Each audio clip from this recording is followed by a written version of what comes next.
Hello, cheguei, bom dia, boa tarde, boa noite. Não sei que período você está assistindo isso, mas eu espero que esse assunto entre e agregue muito na tua vida e faça a diferença que você precisa e procura. Eu falei aqui para nossa convidada, né, que o negócio hoje tirou para falar com ela, então, impulsionando o propósito. Mateus 16, 17 e 19. E Jesus respondendo, disse-lhe, bem-aventurado és tu, Simão, porque tu não revelou a carne e o sangue, mas o seu Pai que estás no céu. Pois também te digo que és tu, Pedro, e sobre a pedra edificarei a minha igreja, e as portas do inferno não prevalecerão contra ela, e eu te darei as chaves do reino dos céus. E tudo que te ligares na terra será ligado nos céus, e tudo que te ligares na terra será desligado nos céus. Então, assim, eu só abro tapa na cara, eu não sei por que eu só abro tapa na cara. Mas, tipo assim, tudo que você faz, ele vai te ligar ao céu. E tudo que você faz vai te desligar ao céu. Então, toda ação que você tem hoje vai ter uma consequência. Ou vai ter um propósito muito grande que você vai fazer diferença na vida de alguém. Então, a gente cuidar, regular, organizar tudo que a gente faz por alguém e por nós mesmos, faz com que a gente tenha diferença no reino do céu, no reino de Deus e para nossa própria salvação, não para a própria salvação. Eu vou pro céu porque eu fiz tal coisa. Às vezes, aquilo que você fez não vai remunerar todo o mal que você fez lá atrás para alguém. Não vai ressarcir em nada. Então, assim, se manter com o pé no chão, se manter posicionado numa certeza que você está ali para aquele propósito, faz com que aquilo se torne a diferença na vida de muita gente e às vezes na vida de pessoas inimagináveis que pode estar ao lado da gente. Nem é babado, é pra bater. Quando eu falo que é pra bater, é pra bater. Gente, novamente eu recebo ela aqui. A gente já falou muito sobre empreendedorismo, mas hoje eu quero conversar com uma pessoa que quando a gente começou a conversar antes da live empresarial, eu falei, não, a gente vai ter que fazer 2 conteúdos, porque agora eu quero saber de você, eu não quero saber do que você fez na empresa, mas eu quero saber da pessoa. E quando eu falo da pessoa é porque eu creio que ela tem muito a agregar na vida de vocês, porque ela já passou por muita coisa que eu me identifiquei e que eu acho que muita gente vai se identificar e ela vai se tornar, com certeza, uma inspiração na vida de cada um de vocês que estão aqui presentes. Então, mais uma vez, é um prazer te receber aqui. Manu Lázari, não falei errado essa coisa. E seja muito bem-vinda de novo. E agora a gente vai compartilhar muito a sua vida, espero se você se permitir, né? E seja muito bem-vinda de novo.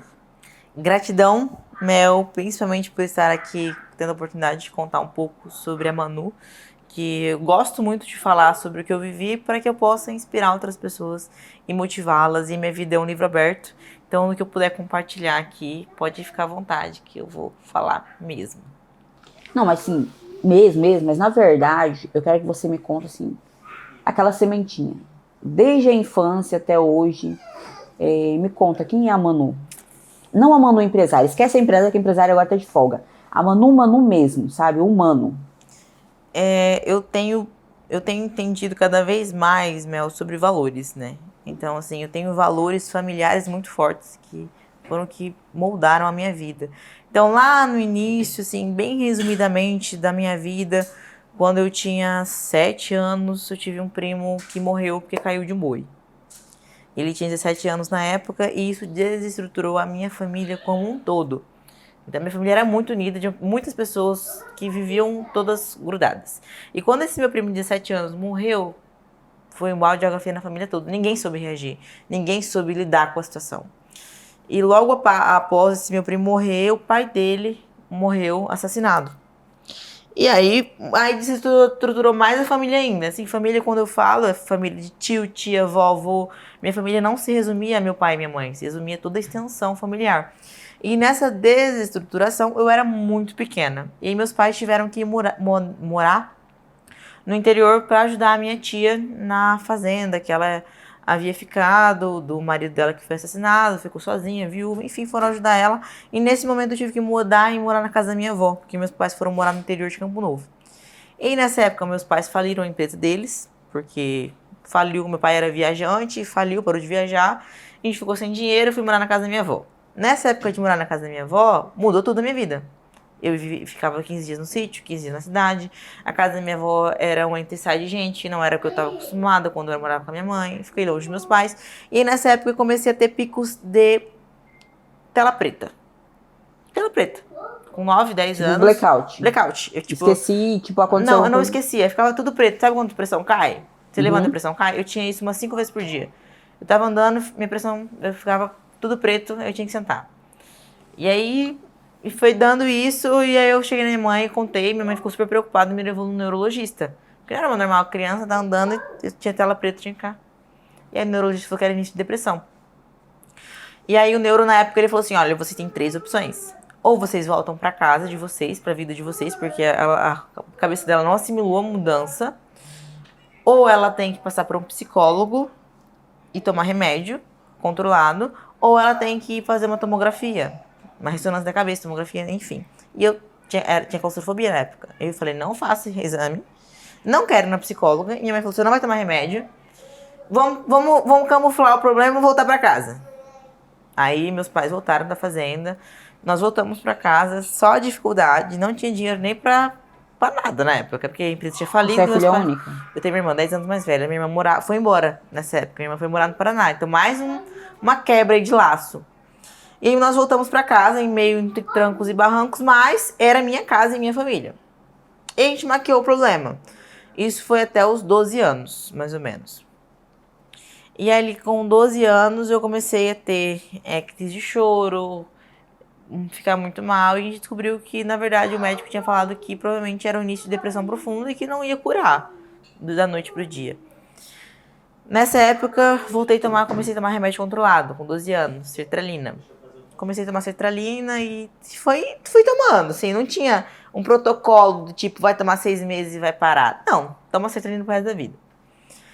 E aí, tanto é que o médico falava pra mim que era um problema dos meus neurotransmissores, não era um problema de família, era um problema dos meus neurotransmissores, por isso que eu tinha depressão. Ah, a sertralina, ela dá, né? Ela te mata por dentro, mas em compensação você não tem depressão, teoricamente, né? E aí, com 14 anos de idade, eu fui abusada sexualmente pelo meu primeiro namorado, que ele era 9 anos mais velho que eu. E aí, nessa época, quando eu tinha 14 para 15 anos, ele era 9 anos mais velho, foi a época que veio tudo à tona. E nesse abuso eu não queria contar pra ninguém, não queria contar pros meus pais. E até que chegou no momento que eu tive que contar pra minha mãe, porque minha mãe me colocou contra a parede. E aí nesse momento, entre abuso sexual, pico de sertralina, tudo mais, pico de depressão, meus pais, a gente teve uma conversa com o advogado, eu queria entrar com um processo contra ele. E aí a advogada falou que era pra eu decidir, eu era uma criança, eu não deveria decidir isso, deveria ter sido feito. E na época foi colocado pra mim o seguinte, olha, ele é uma pessoa conhecida na cidade, influente, muito mais velho, você é nova, você não quer continuar com o processo, então você não pode contar sobre isso com ninguém. Porque ou a gente vai pelo meio judicial ou vai criar uma falácia. Então não conte sobre isso pra ninguém. E daí você vem aquela sensação de culpa. Com de certeza, incapacidade. o tempo todo. E aí eu falei, beleza, não vou contar pra ninguém. Morreu ali, né, pra todo mundo. Então eu fiquei 1 ano da minha vida sem falar pra ninguém. Então eu via as pessoas se aproximando dele, eu via as pessoas virando amiga dele, eu via ele me perseguindo nos lugares, eu via ele contando versões aleatórias da história, mas eu não podia contestar. Falar assim, não foi isso que aconteceu, foi isso, isso, isso. Porque eu não podia falar sobre isso. Nem pra minha melhor amiga da escola na época. Eu não falei nem pra minha melhor amiga da escola. Tipo, foi uma coisa que morreu dentro da minha casa, nas 4 paredes da minha casa. Os pais dele sabiam, ele, minha mãe, minha advogada e ponto. Ninguém mais sabia sobre isso. E eu não falava. Então foi uma época que, assim, eu morri absolutamente por dentro. Morri. Os pais dele foi condizente com a situação? Não, a mãe dele veio me pedir perdão. Veio pedir perdão. E aí, morri absurdamente por dentro. Foi quando eu conheci o rapaz que eu namorei na época. Eu contei pra ele. Foi a primeira pessoa que eu contei o que tinha acontecido. Falei, olha, você quer sair comigo, mas tem que contar um negócio porque eu nunca contei isso pra ninguém. Falei, ó, aconteceu isso comigo. E aí ele ficou chocado, né, com a história toda. Ele falou assim, você não contou isso pra ninguém? Eu falei, eu não posso contar isso pra ninguém. Só que como já tinha passado 1 ano, já tinha muita coisa tinha acontecido na vida de todo mundo, eu comecei a sentir liberdade pra falar sobre isso. Só que eu chorava muito quando eu falava sobre isso, chorava muito. E aí logo em seguida eu comecei a namorar. Só que eu não conseguia ter relação sexual. Não conseguia. E aí a gente colocou uma pedra em cima disso. Tipo, vamos namorar sem ter relação sexual. Tipo, não vamos resolver o problema. E aí eu namorei 4 anos, assim. 3 anos e pouco. Até que chegou no momento que a depressão, ela foi me consumindo. Então, assim, era cada vez mais remédios, cada vez mais doses, cada vez mais tudo, entendeu? Até que chegou num momento, que eu nem sei se ia ser legal postar esse relato todo, porque a pessoa era muito conhecida, que esse menino que me abusou, ele se suicidou. Ele se matou. E aí, no primeiro momento, quando eu fui conversar com a mãe dele, a primeira coisa que ela olhou pra mim e ela falou assim, olha, meu filho se matou porque você não perdoou ele. E isso eu já tava com 18 anos. Só que assim, nesse período eu fiz constelação familiar, eu tentei passar por várias psicólogas. E assim, nada resolvia meu BO. Porque eu não queria de fato resolver, tá? Isso foi uma decisão. Eu ia, tipo assim, falava, não vai resolver mesmo, então, pô, vou lá. Nada vai apagar o que você passou. Aí, tipo, vem aquela, tipo, eu vou lá, vou ficar Vou fazer batendo o quê? boca. Já aconteceu, não vai mudar apagar. nada, Não tem como apagar. exatamente. E aí eu fiz constelação familiar. Na constelação familiar eu consegui perdoar ele. Tipo, antes, quando ele era vivo ainda. Porque eu vivia com um ódio tão grande, Mel, que o ódio me consumia. E aí eu via e falava assim, cara, o ódio, a raiva, a vingança, ela é um veneno que você toma. E você quer que o outro morra, né? E eu tava tomando aquele veneno e ele vivia na vida dele. Aí eu falei assim, cara, eu não posso sentir ódio dele pro resto da minha vida. E ele viver a vida dele e eu tá aqui definhando dentro de casa, chorando. Falei, não, vou perdoar. Eu perdoei, minha vida começou a andar. A girar, e girar, e girar, e girar, e girar. Até que quando eu tinha 19 anos, foi quando eu tomei a decisão. Eu falei assim, olha, no meu aniversário de 19 anos, eu não quero mais isso pra mim. Eu vou na psicóloga, eu vou jogar todos os meus remédios fora. E nesse período de tempo, eu tentei me suicidar 3 vezes. Já tomei um porre de remédio que fui internada. Já tentei me enforcar. Já tentei me matar várias vezes. E nesse período, assim, eu falei, cara, não é isso que eu quero mais. Eu quero ver como é que é a vida de outro jeito. Porque desde criança eu tinha depressão. Então, pra mim, não existia uma vida feliz. Pra mim, aquilo ali era o meu normal. Entendeu? Aquela pessoa amargurada era o normal. Eu era grossa, eu era briguenta. Ixi, briguei de bater nos outros na escola. Menina. Hoje eu não me vejo fazendo isso. Mas eu já briguei de tapa na escola. E eu fico vendo isso e falo assim, nossa, como eu era uma pessoa amargurada, sabe? E pra mim aquilo era normal. Era viver aquilo ali, era meu normal. E aí, quando eu decidi que eu ia me curar da depressão, foi literalmente uma chave que virou na minha cabeça. Falei, olha, eu vou jogar todos os meus remédios fora. Eu tinha uma alergia chamada urticária crônica. Eu era cheia de BO de saúde. Então, essa alergia, a minha pele, as células do meu corpo atacavam a própria pele. Então, a minha pele, ela inchava quando eu começava a coçar, minha garganta trancava, e era uma alergia de fundo psicológico. E os médicos falavam, olha, o tratamento é você fingir que a alergia não existe. Aí eu falava assim, meu, que loucura. Eu tomava corticoide, tomava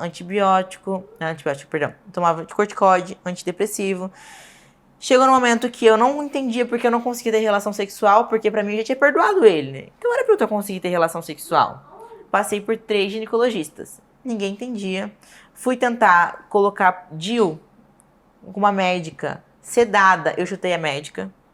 Sedada, a médica... Inconscientemente, seu cérebro não estava aceitando. Sedada, a médica falou assim, olha, a médica era muito amiga minha, ela, o olho arregalado, depois quase chorou, falou assim, Manu, eu não consegui proteger você, me desculpa, porque eu me senti muito culpada por estar colocando DIU em você, porque você me chutava, você me empurrava, sedada, eu não consigo. Ela falou assim, eu não consigo, desculpa, vou te indicar para outro médico e uma psicóloga. Aí fala assim, cara, até 18 anos, eu nunca tive relação sexual, nunca resolvi meu BO, por que eu vou perder tempo? Ninguém vai resolver, vou viver assim o resto da vida. Foi tipo isso, eu tinha aceitado, sabe? E aí foi quando eu fui no Daniel, aí a gente descobriu que eu tinha uma ferida no colo do útero, que nunca tinha cicatrizado desse abuso. A gente teve que fazer uma cauterização no colo do meu útero. Pra eu colocar o DIU, eu tive que tomar anestesia raquidiana, porque eu não deixava colocar o DIU sedada. E aí foi nisso que eu falei assim, cara, não quero tomar corticoide, não, eu quero ter uma relação sexual, eu quero ter uma vida normal, não quero tomar antidepressivo, vou mudar de vida. E aí foi quando eu falei assim, no meu aniversário de 19 anos, eu vou na nutricionista, vou na psicóloga e vou jogar todos os meus remédios fora. E aí mandei mensagem pra uma tia que eu falo, né, que é mãe do amigo meu, eu falei, tia, me indica uma psicóloga que trata abuso sexual infantil? Aí ela me indicou uma lista de psicólogos, eu falei, vou nessa aqui. Aleatório, eu falei, vou nessa aqui. Cheguei na psicóloga e falei o seguinte, ó, aconteceu isso, joguei todos os meus remédios fora e agora é eu e você. Aí ela, Aí ela, você fez o quê? Falei, joguei todos os meus remédios fora. Você não podia. Falei, agora já foi. Agora eu e você. Não vou tomar remédio mais. O que você mandar fazer, eu faço. mas eu não vou tomar remédio mais. É tipo, quando chegou aquela parte que eu não aguento mais, eu tô sufocada, preciso me livrar disso, preciso me Foi reinventar. porque eu lembro até da cena, foi tipo assim, inúmeras vezes eu chegar na minha mãe, no corredor de casa, abraçar ela chorando, assim, mãe, por favor, me ajuda. Mãe, me ajuda, porque se você não me ajudar, eu vou morrer, eu vou me matar. E aí, tipo assim, hoje eu vejo, tipo assim, da visão do quanto isso deve ter sido ruim pra minha mãe, entendeu? Dá até vontade de chorar.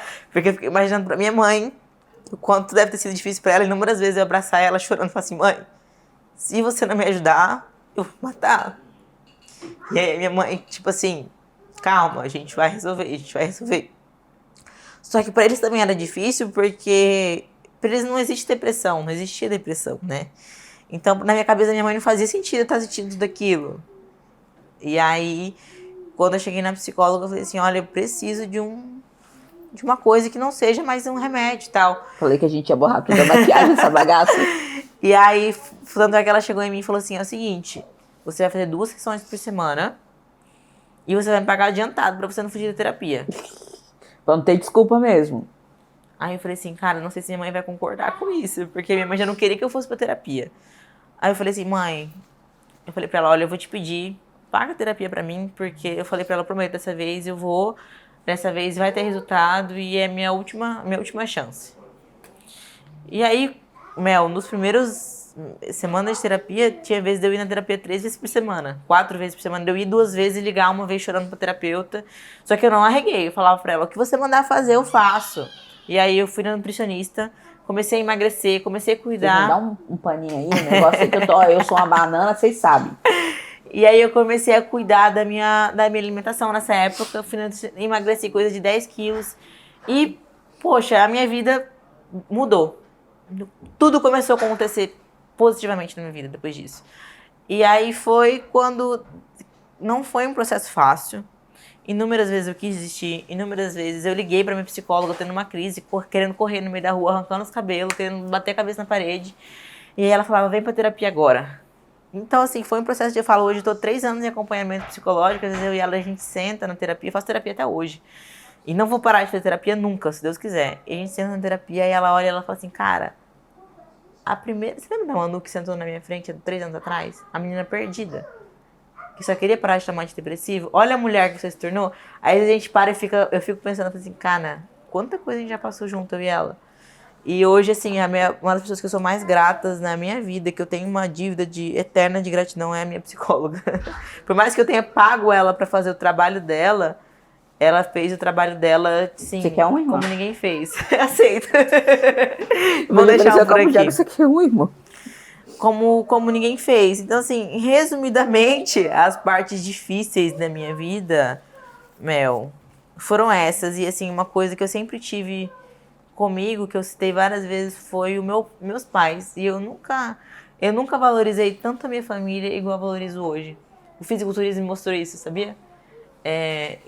A gente tem aquela crença de não saber ouvir o pai e de achar que... E meus pais, eles estiveram tão presentes comigo no meu campeonato ano passado, sem entender nada. Tipo, na cabeça deles não fazia o maior sentido, mas eles estavam lá. O que essa guria tá aprontando? Vamos Tipo lá, assim, vamos a lá. minha mãe super contra, eu tava faltando na loja, mas ela falou, não, você quer? A gente vai, a gente te leva, a gente tá com você. E eu nunca tinha sentido que meus pais estavam tão fechados comigo, igual o fisiculturismo me mostrou que eles são. Mesmo que eles não concordem com as minhas decisões, que pra eles não faz sentido, eles vão estar lá por mim. Então, eu falo que a Manu no início de 2024 não reconheceria a família igual eu reconheço hoje. Então, hoje, os meus pais, na minha lista de prioridade, hoje a minha família é uma das principais prioridades para mim hoje. Eu não tomo nenhuma decisão que vá desonrar eles, que vá ferir eles ou que eles não acreditem antes de que eu acredite. Porque foram eles que não soltaram a minha mão e nenhuma decisão que eu tive. Até hoje, não desistiram de mim. Mano, você falou que o rapaz, ele chegou a se suicidar. Como que foi lidar com a carga dessa situação quando te colocaram assim, como culpada da história por você não ter dado perdão? Tem parte de mim que respondeu, tipo, não foi culpa minha. Mas parte de mim ficou assim, cara, foi culpa minha. Realmente, eu deveria. Mesmo você sendo a vítima da situação. Mesmo sendo a vítima. Então, assim, em alguns momentos eu caía. E aí eu ia pra terapia, falava assim, eu me culpava. Aí minha psicóloga tinha que me trazer de volta. Não, calma, vamos recapitular. Não foi assim que as coisas aconteciam. Então, no primeiro momento, eu olhei pra mãe dele e falei assim, não, eu perdoei ele. Aí eu cheguei em casa à noite e chorei horrores. Falei assim, cara, que merda. Tem o peso de uma vida nas minhas costas. Porque a última conversa que eu tive com ele foi exatamente, ele falou assim, a gente pode até ser amigo. Eu falei assim, eu não quero ser seu amigo, eu quero que você morra. Aí veio a culpa da E aí ele palavra. pegou e foi embora. E foi a última conversa que a gente teve. Isso foi há 4 anos antes dele se matar. E aí a hora que ele morreu, a primeira coisa que veio na minha O cabeça foi isso, gatilho. eu quero que você morra. E aí depois eu fiquei sabendo que, tipo, não tinha nada a ver comigo e tal, e eu aceitei a situação que realmente não cabia a minha responsabilidade da vida de outra pessoa. Foram decisões dele que levaram a consequências da própria vida dele, que eu nem sei o que ele passava na época. Mas no primeiro momento não foi fácil, não. Por mais que eu quisesse acreditar que não era minha culpa, meu inconsciente ainda me maltratava às vezes. Você acha que a mãe dele, desculpa o perdão na palavra, foi, mesmo com a dor que ela tava sentindo, ela foi muito escrota, sabendo tudo que ele fez com você, ela vir jogar a culpa em cima de você? Vendo ela como mãe, eu acho que não. Aquele momento de desespero, seu filho acabou de se matar, tipo assim, você quer culpar alguém. Então, vendo como ela, como um ser humano, não dava pra esperar muita coisa. Tipo assim, uma maturidade, uma responsabilidade afetiva. Poxa, o filho dela acabou de se matar. Ela tinha que ter alguém pra ela culpar, que não fosse ele. Então, assim, eu entendo o lado dela. Não tá certo, não é o melhor posicionamento, mas não posso dizer que a culpada foi ela. Você acha que as pessoas que rotulam a depressão como frescura, elas rotulam porque. Eu falo porque assim, ó, não, eu não sou da área. Eu te falei, eu leio muito. Mas eu acho que tem muito psicólogo que às vezes ele não está preparado para estar agindo na área que ele escolhe para agir. Você acha que rotular a depressão às vezes como um ataque de ansiedade, uma frescurinha, acaba prejudicando quem está buscando um tratamento, quem está pedindo socorro de verdade? Eu acho que pra você entender de fato a depressão, eu não sei como um psicólogo entende a depressão sem ter passado por ela, de verdade. Porque é muito profundo, Mel. Eu vejo, assim, porque às vezes eu me perco, tá? Nos meus próprios pensamentos.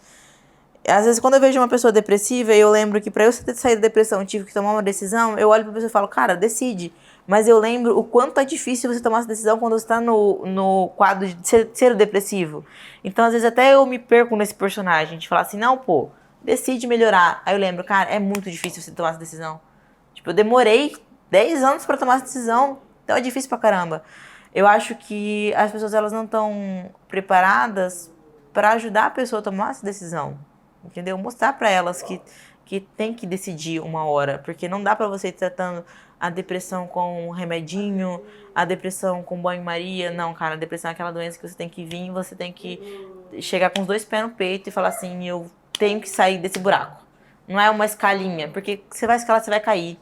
Eu caí da depressão inúmeras vezes. E eu sei a dor, a depressão em mim, eu não sentia em todas as pessoas, ela tinha um sintoma físico. O meu peito doía. Então eu sentia um vazio no peito muito estranho. Então, assim, minha respiração faltava e o peito começava a doer. Então, inúmeras vezes nesses 3 anos acontecia alguma coisa muito ruim que eu sentia meu peito pesar. E eu falava, depressão voltando. E aí eu falava, eu preciso de terapia. Eu ia pra psicóloga como se fosse, tipo assim, uma UPA. Ó, meu peito tá doendo, eu tô sentindo que a depressão tá voltando, me ajuda. Então, as psicólogas, as pessoas, elas têm que estar preparadas para entender que a depressão ela precisa de um tratamento intensivo mesmo. Não é aquela coisinha ali de você vai numa terapia a cada 15 dias, a cada um mês, e você vai achar que vai curar a depressão. Não, cara. Depressão é uma doença séria. Ela precisa, é como um câncer que precisa de uma quimioterapia, que é dolorida. A quimioterapia é dolorida. Ela traz inúmeros malefícios e a terapia dói. A terapia é dolorida. Ela traz inúmeros benefícios, mas ela tem que doer muito primeiro. Então a pessoa tem que chegar lá e estar preparada para escutar o que tem que escutar e fazer o que tem que fazer. Você acha que você, como passou por essa situação, ao seu ver, tipo, cada depressão ela tem um quadro. Então, tipo assim, a minha depressão é por isso, porque eu passei por isso. Você acha que a base da solução para sair da depressão é você enfrentar o problema cara a cara e buscar a aceitação ou a rejeição daquilo para a vida da pessoa? Você não soluciona o problema se você não enfrentar ele. É um monstro, né? Aquele monstro debaixo da cama. Se você não ligar a luz e falar com o monstro, você vai achar que ele tá o resto da vida debaixo da cama. Então, você tem que falar direto com o problema. Você tem que falar dele, tem que tratar. Se você não falar, você não vai entender ele. Infelizmente. E tanto é que eu lembro que quando eu fui na terapia, a minha primeira conversa com a psicóloga, eu falei pra ela, olha, eu te escolhi porque você é especialista em abuso sexual infantil e eu passei por isso, isso e isso. E a gente quer falar sobre isso. Ela olhou pra mim e disse, não, a gente não vai falar sobre isso. Como é que é a sua relação com a sua mãe? Como é que foi a sua infância? A gente não vai falar. Tanto é que eu não sei se eu tive uma sessão com a minha psicóloga que eu falei exatamente sobre isso, sabe? Mas a gente falou de diversas outras maneiras sobre esse problema. Mas a gente tratou todo o meu contexto, tudo que tinha acontecido depois disso. E não necessariamente o abuso em si, sabe? Então tem várias maneiras de você abordar um trauma com entendendo várias outras Sem coisas ter que que aconteceram em arrancar volta. a casquinha da ferida. Exatamente, sem ter que arrancar a casquinha da ferida, entendeu? Então eu nunca tive que contar exatamente como foi pra minha psicóloga, sabe? Ela foi tratando da maneira dela, dos meios que ela podia. E doeu, de qualquer jeito doeu. Não foi. Falar que foi confortável. Tanto é que às vezes eu saí da terapia com a cabeça fervilhando. Mas eu sabia que precisava. Então eu tava ali pra fazer o que tinha que fazer, entendeu? Agora, eu vou tocar num contexto que é um contexto da internet, que eu fico muito antenada com alguma coisa que acontece. Você acha que a pessoa, não foi seu caso, mas você acha que a pessoa ir pra... Eu falo porque eu fico injuriada quando eu vejo. Ir pra internet, contar detalhadamente como que foi o tipo de abuso que sofreu. Eu falo porque tem aquela, não sei o que, Carly lá, a mulher, esse esposo do Arthur, como é que é o nome dela? Do BBB? Mayra Card? Mayra Card. Ela foi essa semana num podcast e ela, tipo, explicitamente falando, olha, eu fui lá, acho que vai até dar ibope com um bando de pedófilo, eu tenho um ódio de pedófilo, que você não tem, se eu pudesse... Eu falo que eu fosse pela mesma situação. Aí ela falando que, eu tava dentro da piscina com o meu vizinho lá, porque eu sempre ficava brincando, e eu não percebia aquilo, eu sentia desconforto, eu, tipo, foi contando em mínimos detalhes, sabe, a situação, explanando na internet. Você acha que a pessoa que faz isso na internet, além de querer o ibope, ela tá agregando ao ego e ao desejo do pedófilo em tentar fazer com alguém o mesmo? Porque o pedófilo, ele tem, assim, eu falo que eu estudo pouco sobre, né? Mas o pedófilo, ele tem uma mente de psicopata. Então, tipo assim, tudo que é ouvido, ele quer projetar aquilo na vida real. Então, tipo assim, ouvir o relato de uma pessoa que foi abusada em mínimos detalhes, acaba, como é que eu falo? Impulsionando os pedófilos a tentar fazer mais aquilo. Eu acho que a gente tem duas vertentes aí. Eu acho que a gente tá sempre culpando a primeira pessoa errada, que é a vítima. Então a gente tá sempre buscando como que eu vou culpar a vítima. Tipo assim, eu vou culpar você porque você tá contando a sua história. Eu vou culpar você porque você tá expondo. Eu vou culpar porque você tá criando gatilho. Cara, não. Quem tá errado é o cara que abusou. Independente. Independente. Em todas as hipóteses, em todas as situações, quem tá errado é o abusador. E a gente tá, como sociedade, o tempo todo tentando culpar a vítima. Nem que seja, porque era seu namorado e você deixou. Porque você usou uma roupa muito curta. Porque... Cara, não importa. O errado é o abusador. Ponto.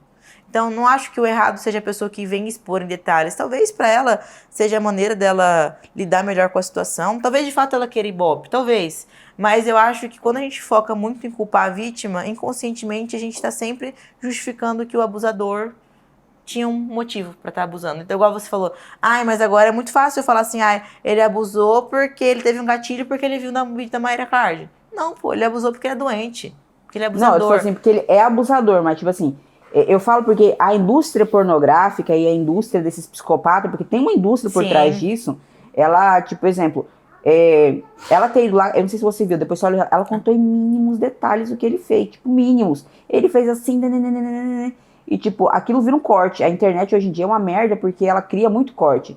E aquele corte vai ser vendido na Deep Web, vai ser vendido nisso aí. Você acha que, tipo, eu expor o meu problema, sem contar mínimos detalhes, ajudaria e ao mesmo tempo serviria de alerta para outras pessoas? Eu acho que sim. Acho que sim. Acho que a gente pode ter esse cuidado. É um cuidado que a gente tem que ter de fato. Só que do mesmo jeito que a gente tem que estar entendendo que a gente lida com pessoas. Então, às vezes, lidar com pessoas, e lidar com traumas, e lidar com o que as pessoas podem fazer a partir daquilo que a gente vai falar, como pessoas públicas, a gente tem que ter o cuidado. Concordo. Mas a gente também não pode basear a atitude do outro com base naquilo que a gente fala. Tipo assim, pensar o tempo todo, tipo, eu não vou falar isso porque... Cara, calma. Vamos colocar os pingos nos is. se eu quero expor dessa maneira, quem sabe isso pode estar ajudando outra pessoa. Tipo assim, poxa, aconteceu a mesma coisa comigo, mas eu não tinha visto com esse olho. Ou eu não tinha pensado nisso como um abuso. Por que foi que aconteceu comigo?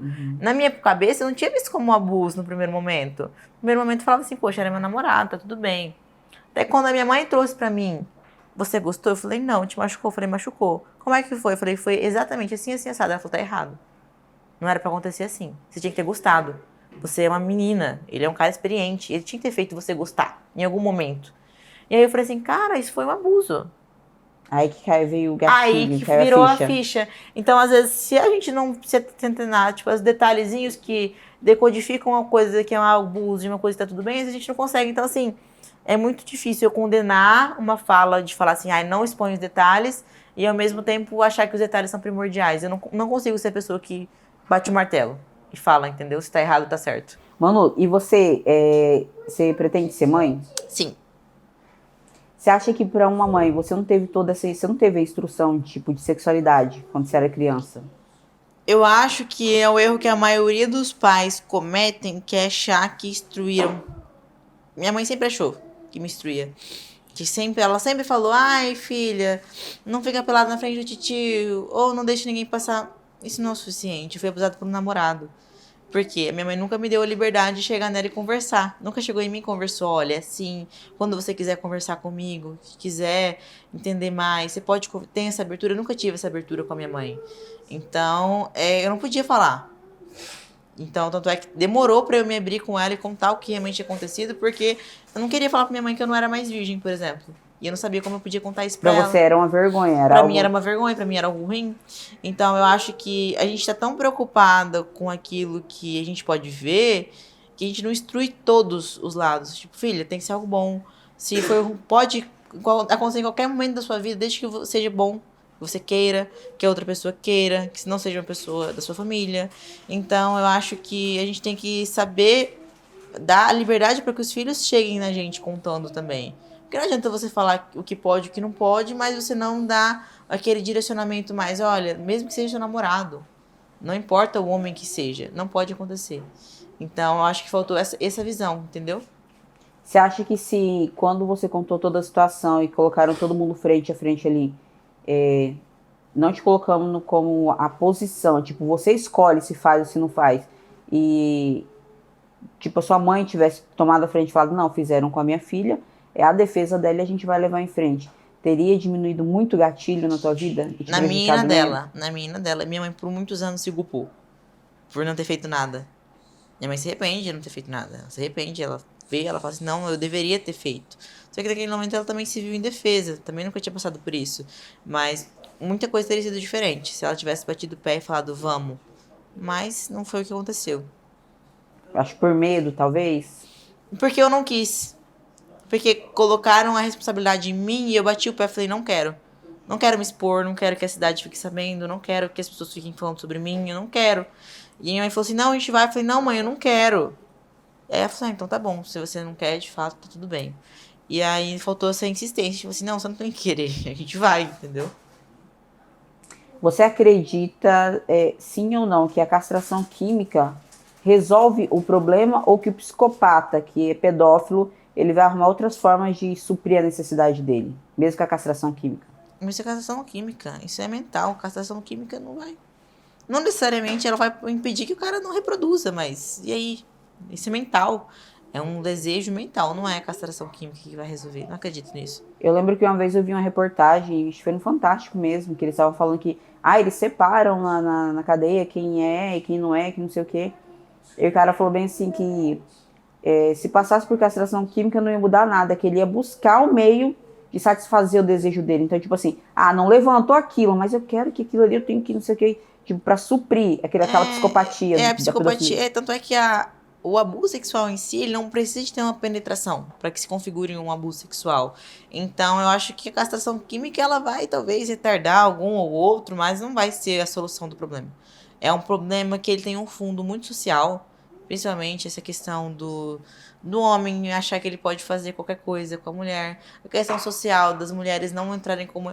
Muito do que aconteceu na época, nunca vou me esquecer que quando eu comecei a falar sobre o assunto abertamente, inúmeras meninas que tinham sido abusadas pelo mesmo cara entraram em contato comigo. Falaram, Manu, ele fez a mesma coisa comigo. Manu, realmente, foi a mesma coisa, exatamente a mesma coisa comigo. Ela falou assim, nossa, eu nunca contei isso pra ninguém, porque eu achei que ninguém ia acreditar em mim, porque ele é uma pessoa conhecida na cidade. Mais de 3 meninas vieram falar comigo. Eu falei assim, poxa, precisava de uma falar. Só que é um problema. Tomassem... Só que é um problema tão social, de tipo assim, se eu falar, ninguém vai acreditar em mim, que ninguém fala, e aí a gente acaba nos tirando, né, desse papel de vítima. Então, assim, ninguém vai acreditar em mim mesmo, eu não vou falar. E aí eu lembro das meninas até hoje, eu sei quem são as meninas que vieram falar em mim e falaram assim, Manu, aconteceu a mesma coisa comigo. E eu tinha medo de falar para as pessoas e ninguém acreditar em mim, você falou. Então é um problema tão social que daí, poxa, se nós três tivéssemos nos juntado na época, se eu tivesse entrado, talvez ele não teria feito com outras meninas, talvez, poxa, então é uma coisa muito mais social do que algo que eu vá resolver com uma castração química. Ai, mano, eu vou contar um relato aqui, eu não vou citar nomes não, mas eu tenho conhecimento de uma pessoa na cidade, tipo na região, porque anda mais que notícia ruim, uma imundícia dessa. E relato, tipo, de meninas que já passaram pelo mesmo, porque, tipo, o cara é meio que um promotor de festa fudido, lascado, não faz mais porra nenhuma da vida. Aí as menininhas acham que, porque, tipo, porque fulano de tal, tipo, ainda tem um meio nomezinho, as meninas, tipo, tipo, vamos na vibe de festa, não sei o que, não sei o que. E ele droga as meninas, e, tipo, não é menina, tipo, de 15, 16 anos, não. É 11, 12, 13, aquelas meninas que... Eu não falo que a culpa é só dos pais, mas eu acho que se tivesse uma regra mais rígida na criação, evitava muitos danos. Então, assim, teve relato de advogados que eu converso muito com esse pessoal, né, jurídico, falar bem assim que se recusou a fazer a defesa por repulsa, porque ele contou em mínimos detalhes. Aí eu droguei ela, eu levei ela pra lá, eu fiz assim, assim, assim. Aí ela acordou e eu falei que ela tava bêbada e que ia levar pro pai dela e que se ela falasse alguma coisa, tipo assim, ele faz e coage, ele assume. Uhum. E entendeu? ele assume também. E assume. E tipo assim, e abertamente, né, pra quem aceita fazer a defesa de um lixo desse, fala abertamente, assim, tipo... E, assim, o que me irrita é o lado jurídico, que tem filhas... Desculpa a palavra, mas vocês colocam isso, não corta isso não. Tem filhas da puta que se formam em direito pra área criminal pra defender vagabundo bandido, porque dá dinheiro. Só que a partir da hora que tu vai lá e tu defende vagabundo bandido, tu para pra pensar já se... Poxa, se tiver uma filha e por acaso a minha filha encontrar uma imundícia, uma praga dessa, vai fazer o mesmo? Porque eu penso assim, tudo que você faz aqui é uma bola de neve, vai te voltar de alguma forma. E se eu me formasse em direito, eu me recusaria a entrar na área criminal, porque eu me recusaria a defender pessoas desse jeito. Eu já cheguei a contestar pessoas frente a frente, advogado, falar, pra me descobrir, porque eu sou muito das pessoas. Eu falei, qual área você defende? Criminal. Aí eu já sou bem claro. Falei, você já defendeu estuprador? Já. Eu falei, então pra mim você perdeu meu conceito, não quero conversar com você, se retira, pronto, acabou. Porque a pessoa que defende estuprador, ela não pensa que ela tem mãe, que ela tem irmã, que ela tem filho, que ela tem sobrinho, que ela tem nada. Porque o estuprador, ele não mede quem é a pessoa. Ele não mede, ele não escolhe milimetricamente quem que ele vai abusar. Ele simplesmente olha e fala, vou abusar e pronto, acabou.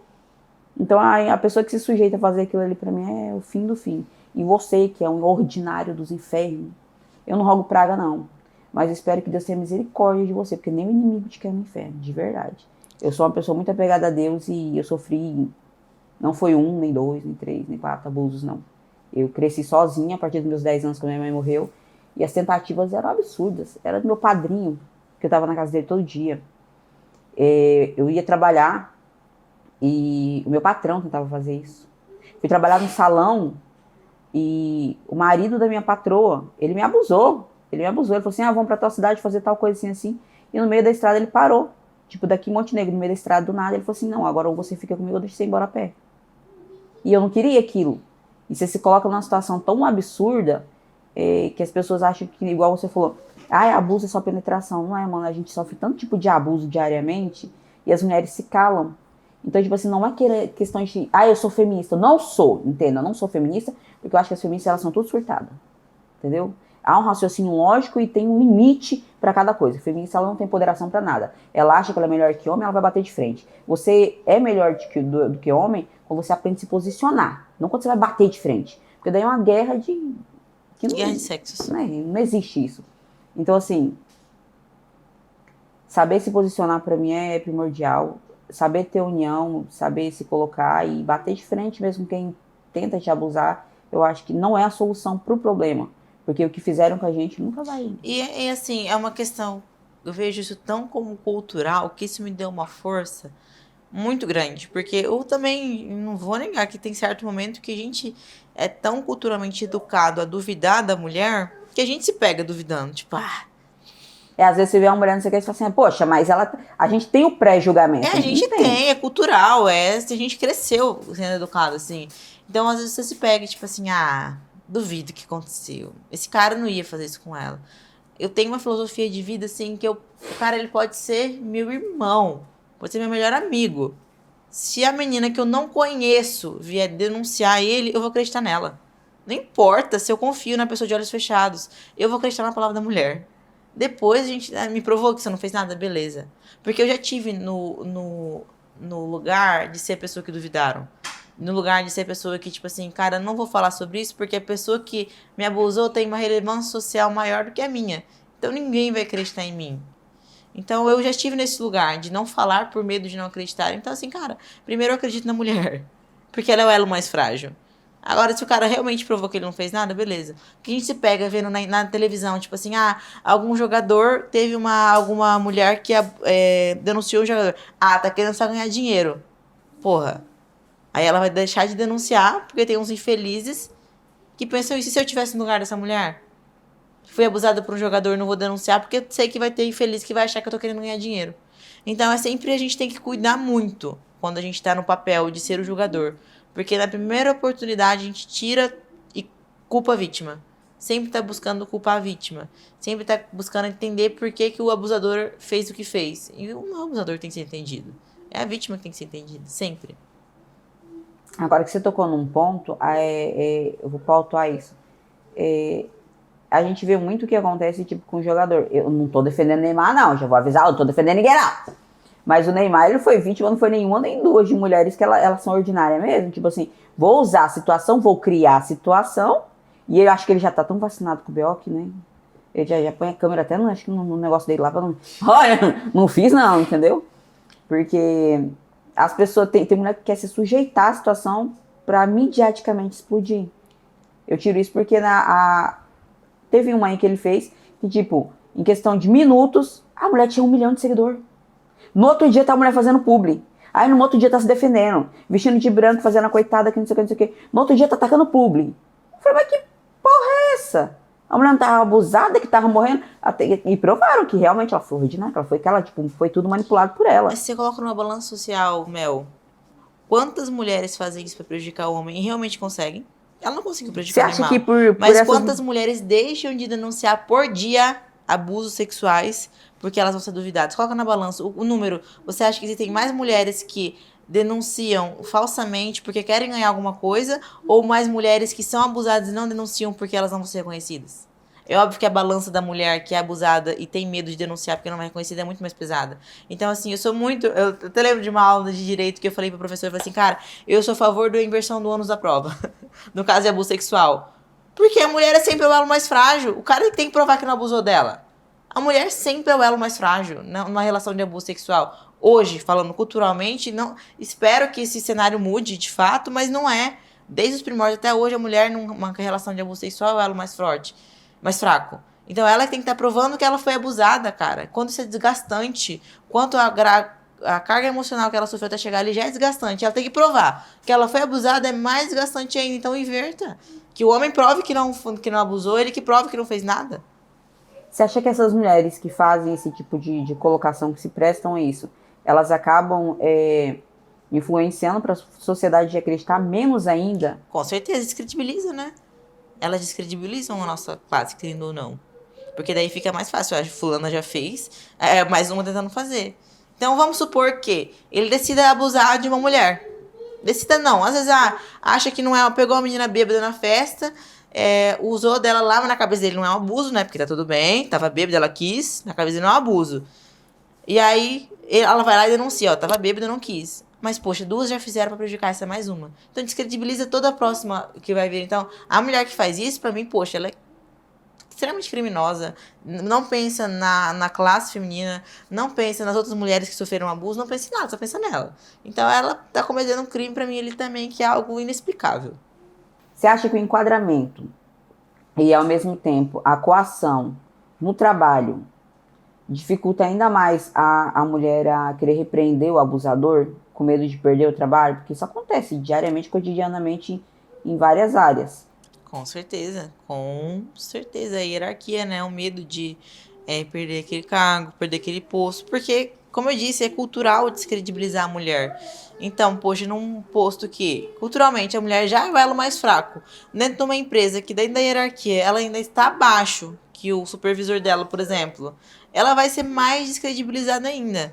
Então, com certeza, em qualquer aspecto, em qualquer ambiente de trabalho, isso, inúmeros casos de mulheres que são abusadas pelos seus gestores e não relatam. Inclusive, tem um livro que eu li que se chama Um Sopro de Vida. Eu acho que é um sopro de vida. Não, mentira, o sopro de vida é Clarice Spector. Talvez Sua Jornada Agora seja sobre... Caraca, sumiu. Tá que nem eu. Sumiu o nome do livro. Não lembro exatamente o nome do livro, mas é um livro que eu li recentemente e conta a história de uma publicitária que ela saiu do emprego porque ela foi... O gestor dela tentou abusar dela inúmeras vezes dentro do emprego e ela não conseguia denunciar. E aí ela preferiu pedir demissão da própria empresa e sair e perdeu todos os direitos dela porque ela não conseguia denunciar ele. E ela estava sofrendo muita pressão psicológica por causa disso. Então eu acho que é uma carga emocional mais pesada ainda também. É porque, assim, às vezes a pessoa fica bem assim, e se eu denunciar? Será que eu vou conseguir outro emprego? Será que eu não vou sair dali taxada? Na minha carteira de trabalho não vai acontecer isso? Porque vai rolar um processo. E o processo contra... Porque hoje em dia o mundo trabalhista, ele é infame. Por mais que você esteja certo, você move um processo contra a empresa, você tá errado, e parece que tem uma panelinha, assim, de empresários, ou sei lá do que fala assim, não vou contratar porque ferrou fulano, porque ferrou ciclano, porque fez isso. Mas não buscam a raiz do problema. Então, você acha que, às vezes, o medo de denunciar também junta isso? Tipo, pô, vou sair, não vou conseguir outro emprego porque movi um processo. Não, eu acho que a partir do momento que você prova... Eu vou falar da minha visão, tá? Como empresária hoje. Eu jamais excluiria uma mulher que ela denunciou o patrão dela em outra empresa por abuso sexual. Então, assim, eu não posso falar por outros empresários. Mas tanto é que a cultura da minha empresa, nós só contratamos mulheres. É uma regra da empresa, a gente só contrata mulher. Então, eu acho que... Tanto é que já contratei meninas que falaram, olha, eu saí do meu emprego porque meu patrão vinha de gracinha pro meu lado. Não precisou delas fazer processo, nada. Só delas comentarem comigo, eu me solidarizei e falei assim, beleza, que relaxa, que não vai acontecer isso. Então, eu acho que é muito da cultura dos empresários, tá? E eu não posso falar pelo outro que eu não vivo. Então, eu não posso dizer que dentro da minha empresa isso vai acontecer. Eu jamais seria um impasse para eu contratar uma mulher se ela viesse com um processo de abuso, porque teve um abuso de outro patrão. Jamais, jamais. Acho que ela tá completa na razão. Inclusive, quando aparece uma pessoa na loja e fala assim, meu padrão abusava em mim, eu falo, você denunciou? Eu denuncie. Tanto é que já aconteceu inúmeras vezes de clientes chegarem na nossa loja e abusarem, não sexualmente, mas fazerem alguns abusos psicológicos na minha equipe, da minha mãe ser lá fora e se posicionar, ei, aqui na minha loja não. Respeita minhas colaboradoras. Se você quiser ficar de gracinha, da porta pra fora, aqui dentro jamais. Aqui elas são minha responsabilidade, não é pra ficar assédio moral. Então, inúmeras vezes assediaram moralmente as minhas vendedoras na loja. Delas chegaram e falaram, dona Eloy, o que eu faço? O cara tá me assediando de fora e fala assim, ô. Não é porque você é cliente, você vai chegar aqui na minha loja, você vai querer assediar a minha colaboradora e achar que tá tudo bem. Aqui dentro, não. Não ser conivente com a situação, Não né? ser conivente. Então, tanto é que tem uma citação do Dan Brown, no livro do Inferno, que ele fala que quando a gente se abstém em uma situação de déficit moral, né, a gente está condizendo. Então, o inferno ele é reservado para aqueles que ficam em silêncio em situações de déficit moral. Então, a gente que fica em silêncio em situações que estão ferindo o outro, o inferno também está reservado a nós. Então, se a gente vê uma situação dessa, a gente não se dispõe, então o pessoal fala, em briga de marido e mulher, ninguém mexe a colher. Pois eu meto. Em relação de abuso sexual, eu não vou me opor porque eu não sei o que aconteceu. Não importa, tô do lado da mulher, não preciso conhecer o cara. Então, eu não sou conivente com nenhuma situação que envolva isso. A Manu hoje, se ela presenciasse um pressuposto abuso sexual ou tentativa do mesmo, tomaria as dores de alguém e entraria em defesa? Com certeza. Com certeza. Sem pensar duas vezes. E sem medo também. Não sou aquela pessoa assim, ai, igual falam muito em briga de marido e mulher, eu tenho medo de me meter e depois o cara Sair vir como atrás pra errado? mim, ser como errado. Isso daí pra mim é o de menos. Se eu estiver salvando a vida de alguém e mudando a história de uma mulher, principalmente, mesmo que essa mulher vai me odiar depois, porque acontece muitas vezes das mulheres denunciarem, infelizmente, por uma questão de carência emocional, voltarem pro abusador e aí ficarem com raiva da pessoa que denunciou. Isso é muito comum, muito mais comum do que a gente imagina. Daqui tem mulheres vítimas próprias de violência doméstica que por carência emocional perdoam o violentador. Normal, mas eu não sou aquela pessoa que vai ficar em silêncio por medo da mulher ficar com raiva de mim depois. Pô, a minha parte eu fiz. Agora, se ela quiser perdoar, se ela quiser voltar pra pessoa, ok, é uma escolha dela. Mas a minha parte de me posicionar e falar, eu não aceito isso, eu fiz. Ah, eu sou contra, eu já sou a louca, gente, no meio que se pegar uma frigideira, uma panela, eu já parto pra briga ali, entendeu? Né? Se tiver uma faca, nós já pega um porrete e vai, tijolo. Exatamente. Então, assim, na minha frente, não. Ixi, na minha família já aconteceu, assim, não de situações de eu ver algum primo meu levantando a voz, fala assim, ó, que não. Minha mãe é assim também. Minha mãe é muito, ó, homem não levanta a voz, homem não. Pra mim e para minhas filhas, não. Então, tanto é que isso que foi uma dor muito grande na minha mãe, a questão do abuso. Porque ela sempre. Minha mãe sempre foi muito assim: mulher tem que ser forte, mulher não pode aceitar. E pra ela, quando ela viu na situação de fragilidade, ela ficou se perguntando: cara, onde que eu errei? Que parte que eu errei? E foi literalmente nessa parte de não dar abertura pra conversar sobre isso comigo. Aí vem toda aquela sobrecarga de dor e culpa ao mesmo tempo. Exatamente. Manu, assim, já encerrando, mas não encerrando, o que você tem pra dizer pra uma mulher que foi abusada e hoje provavelmente ela vai assistir essa live e ela vai se ver em tudo que a gente falou e provavelmente 90% entra numa depressão, tenta fugir daquela situação e às vezes o abusador é o próprio pai ou quem tá ali do lado. Como que você... O que você poderia dizer pra essa pessoa tentar buscar a ajuda que necessita de verdade, assim? Não se cale. Nós temos centros de apoio, centros de ajuda especializados. Fale com as pessoas certas, principalmente porque as pessoas erradas farão você duvidar de você mesmo, porque inúmeras vezes eu me perguntei, será que foi um abuso mesmo? Será que ele não era só meu namorado? Então, as pessoas duvidam tanto da gente que chegam num ponto que a gente duvida da nossa história. Então, fale com as pessoas certas, mas fale. Não deixe de falar. E eu sou uma pessoa que eu tô sempre disponível quando o assunto é esse. E eu sou a pessoa que nunca vai duvidar de você. Então, se você precisar de uma pessoa que não tem ninguém perto de você que você pode confiar, em mim você pode confiar. Eu sou a pessoa que eu tô aberta. Eu já recebi muita mensagem. Eu não falo muito sobre isso no meu Instagram. Mas as poucas vezes que eu falei, a quantidade de meninas que foram vítimas de abuso, que me mandaram mensagem, eu fiquei assustada. Então, eu me coloco nesse lugar de servir. Eu sirvo essas pessoas. É óbvio que eu não sou nenhum profissional, eu não posso dar um apoio psicológico, eu não sou. Mas de estar ali pra escutar e acreditar em você e te validar, eu tô aqui. Então, eu me coloco nessa posição. Agora uma palavra de Deus que você sente no seu coração para dar para essas pessoas que passam por isso, para quem é adolescente, principalmente, que a adolescência ela vem uma carga muito grande da infância até saber lidar, porque tem gente que não sabe lidar até chegar na vida adulta. É uma palavra de Deus para poder confortar, porque a gente não tem como tirar a dor, a culpa que a pessoa carrega, mas para tentar confortar o coração dessas pessoas.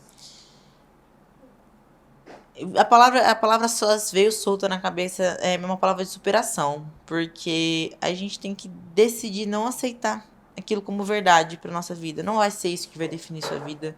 A vida tem muita coisa legal, tem muito ponto positivo, tem muita coisa incrível para ser vivida. Então, não se feche ao ponto de achar que tudo vai girar em torno daquilo. Tem muita coisa para ser explorada no mundo, muita gente legal para você conhecer, muita experiência nova para você ter. Então, se você ficar fechado naquele mundo, querendo procurar um culpado, ou se culpando, ou querendo culpar o outro, você não vai chegar a lugar nenhum. Então, não é culpa sua o que a pessoa fez com você, é culpa dela. Então, tanto é que pra me perdoar, depois que eu perdoei, eu falo, eu sou capaz de perdoar qualquer pessoa. Eu perdoo qualquer pessoa que me fez mal. porque é uma decisão dela me fazer mal, não minha. Então não é culpa sua. E veja que a vida, ela tem muito mais além disso. Muito, muito, muito, muito, muito, muito, muito, muito. Só que é uma decisão, né? Decidir ver fora disso. E dói pra caramba, mas infelizmente é o processo. E a gente tem que passar, porque se a A gente gente tem não que passar. passar, a A gente gente vai ser não, só mais uma no PIB daquelas a que gente não fizeram a... descobre o extraordinário, né? Então, é isso. Mas é isso, mano. Muito obrigada por estar aqui, por abrir pra gente tudo isso, gente, pra gente trocar essa... Eu falo bem isso aqui, só quem viveu sabe o que é aquilo. Então, por trocar as dores e saber, e de verdade, parabéns por você ter chegado onde você chegou. Eu Obrigada. queria tomar a decisão certa, porque eu falo porque até hoje eu não tomei. Eu não tomo, eu não vou tomar. E eu acho que a decisão certa hoje é criar minha filha no caminho que eu acho correto. Eu choro que eu sou uma banana. E eu sou protetora por isso. Porque o abuso veio de onde eu não imaginava. Por diversas vezes. E você que é mãe, protege seus filhos de verdade. Eu sofri porque eu não tinha uma mãe do meu lado. Eu tinha meu pai, e meu pai, naquele momento, ele não podia me ajudar. E tá tudo bem. Vou falar que tá 100% tudo bem. Mas pra Estela vai estar tudo bem sempre. Então eu vou cuidar dela sempre. E amor, carinho, compreensão. E ser ouvinte, eu acho que é a parte mais importante. Ser ouvinte da situação, não da pessoa. Porque às vezes você... eu tô ouvindo meu filho tá contando sobre a escola. Mas eu não me aprofundei. Não falei, mas filho, e aí? E aquele coleguinha aí, não sei o quê. Se aprofunde da vida dos seus filhos para que nada passe despercebido. E oriente da forma, às vezes você pode achar, eu tô orientando errado. Tô sendo vulgar em orientar, tô sendo vulgar. Não. Seja explícito mesmo, entendeu? Conta a verdade mesmo. Olha, já aconteceu isso comigo e fizeram assim, assim, assim. Não permita que ninguém faça nem próximo disso com você. Porque às vezes vai doer mais pra gente que é mãe, eu me coloco no lugar de mãe, porque a gente vai lembrar daquilo, do que pro filho que vai estar ouvindo, porque ele não passou por aquilo, porque a gente não vai permitir. E eu sou uma banana mesmo, você sabe que eu sou assim, mas não permita que ninguém faça isso com vocês, não. É uma dor que a gente carrega pro resto da vida, e às vezes buscar a solução vai doer, e a gente tem a opção de não querer. Eu não quero porque eu criei uma pedra. Então, assim, eu sou a imagem forte que eu vendo pra vocês. Mas tem dia que dá merda, entendeu? Tem dia que não dá merda. Não cheguei ao ponto de fazer cagada, assim, muita cagada. Mas cheguei ao ponto de falar assim, não, hoje pra mim acabou aqui, acabou aqui. Então, é uma dor que é inestimavelmente impossível de alguém sentir por a gente. Ninguém vai sentir sufoco, ninguém vai passar. Não vai vir aqueles relances, aqueles flashes na cabeça da gente. Ninguém vai viver isso por você, ninguém vai fazer isso por você. Então, se você pode buscar uma rede de apoio, busque. Acho que é a melhor opção que vocês têm pra fazer na vida de vocês. E se você acha que você é uma pedra que nem eu e não pode buscar uma rede de apoio, não deixa que aquilo seja reflexo para a criação dos seus filhos. Seja mais claro, transparente o suficiente para que aquilo não se repita. Porque se na nossa época, eu falo, não sei qual é a sua idade, mas eu tô com 35. Se na nossa época isso passava assim, despercebido, hoje já tinham pessoas que eram do âmbito familiar e estavam fazendo aquilo, hoje tá pior ainda. O pudor acabou. Entendeu? É bíblico isso, que o pudor ia acabar, que pai não ia respeitar filho, filho não ia respeitar pai, ia virar esse inferno. E a gente tá vivendo esse pandemônio. Então eu me apego muito em Deus para a criação da minha filha, para as pessoas que estão perto dela, para as pessoas que vão fazer parte da vida dela. E o que eu puder proteger, eu vou proteger. Então, assim, protege os filhos de vocês e vai desculpando qualquer coisa, porque eu não choro não, porque eu sou dessas e não me irrita não. E é isso. Obrigada pela... Liga não, que é a minha forma de lidar com a situação. Obrigada pela presença, por ter exposto sua vida. E como eu já falei, quantas vezes você quiser vir aqui, a gente tá aqui aberto pra você. A pessoa entra naquela porta que Deus permite. Se Deus falar que não entra, a pessoa não consegue colocar o pé pra dentro. E eu já tenho prova viva disso. E pra vocês, um abraço, um beijo, um queijo. Até a próxima. E vai desconsiderando a maquiagem que deve estar toda cagada na hora dessa. Por Deus. Tchau pra vocês. Pode dar suas considerações finais, Manu. Obrigada novamente pelo convite, pela abertura.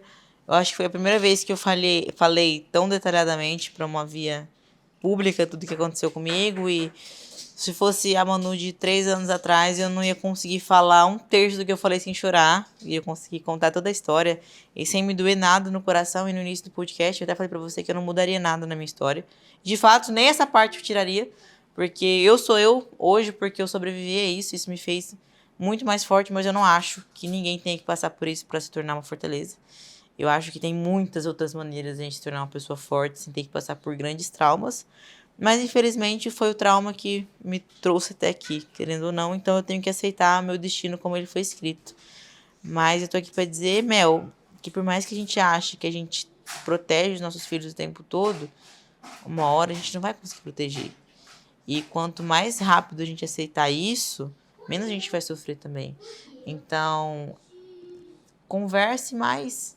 Tem bastante gente que já passou pelo que você passou e que também sabe ouvir. Você não precisa escutar todo mundo o tempo todo. Você pode falar também. Então, me disponho a também ser um ouvinte e agradeço novamente o convite por estar aqui hoje. E sempre que quiser ouvir da minha parte ou quiser que se eu escute, eu estou aqui.